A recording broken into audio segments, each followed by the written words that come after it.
Assalamualaikum warahmatullahi wabarakatuh. Siapa di sini yang ngerasa rumah tangganya kok akhir-akhir ini sering banget salah paham? Udah ngomong pelan, pasangan tetap salah nangkep. Udah ngalah, malah dikira cuek. Nah, hati-hati nih. Jangan-jangan ada yang kurang di cara komunikasimu. Orang bilang komunikasi itu kunci, tapi masalahnya, kunci yang dipakai jangan sampai salah lubang. Komunikasi yang salah justru bikin hubungan makin runyam, malah bukan membuka pintu solusi, tapi membuka pintu konflik.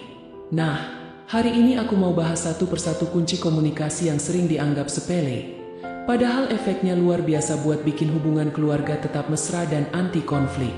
Pertama, dengarkan dengan hati, bukan hanya telinga. Kadang, kita merasa sudah mendengarkan, padahal sebenarnya cuma menunggu giliran bicara. Pasangan ngomong, kita malah sibuk mikirin jawaban buat ngebantah. Nah, ini yang bikin suasana jadi tegang. Coba mulai sekarang, saat pasangan cerita, fokuslah dengarkan, resapi perasaannya.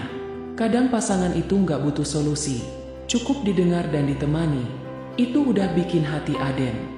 Kedua, gunakan kata-kata lembut meskipun sedang marah, gak bisa dipungkiri. Dalam pernikahan pasti ada masa di mana emosi memuncak.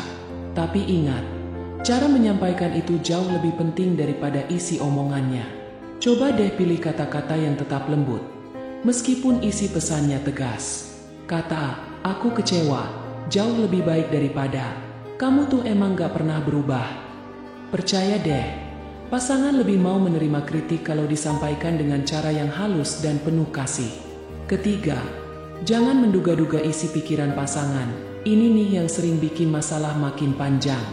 Misal, suami pulang kerja langsung rebahan, istri langsung mikir, ih, dia gak peduli sama aku. Padahal bisa jadi suami lagi capek berat. Kalau ada yang bikin ganjel, mending langsung tanyakan baik-baik daripada berasumsi sendiri. Komunikasi terbuka itu obat ampuh buat menghentikan drama dalam rumah tangga. Keempat, biasakan sampaikan apresiasi sekecil apapun. Seringkali dalam keluarga, hal-hal kecil dianggap wajar dan gak perlu dipuji.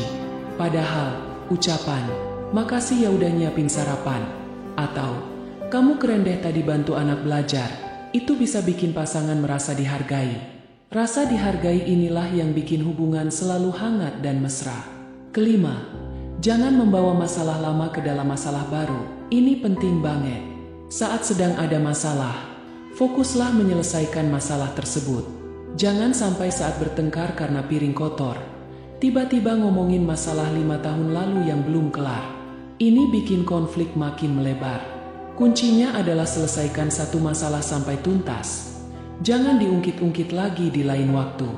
Keenam, pilih waktu dan suasana yang tepat saat mau membahas hal penting.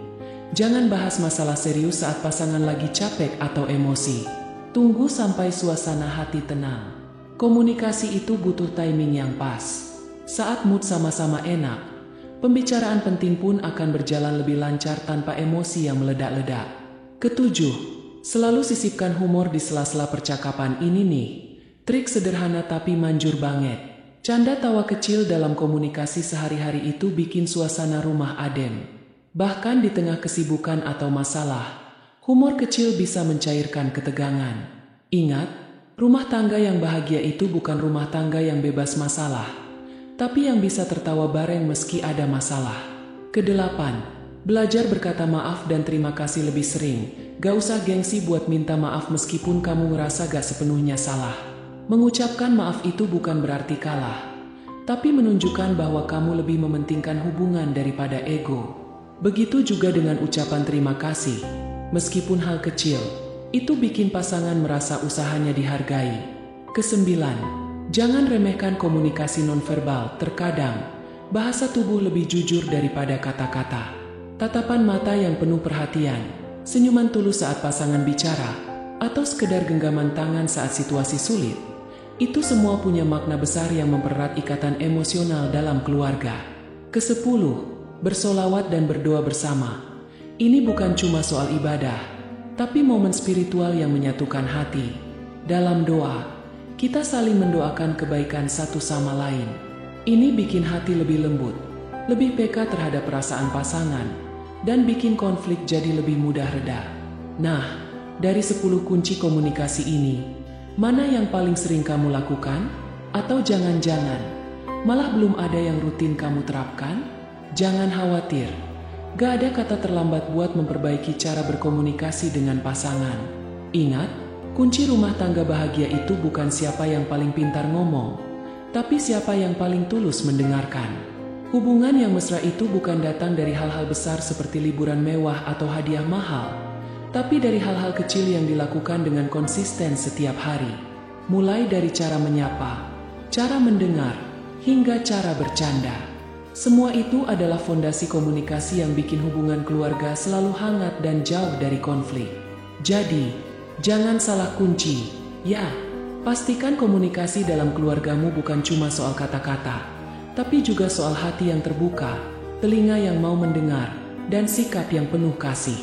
Mulai sekarang, yuk, praktikan cara-cara sederhana ini. Insya Allah, rumah tanggamu akan selalu penuh sakinah, mawaddah, dan warahmah. Wassalamualaikum warahmatullahi wabarakatuh.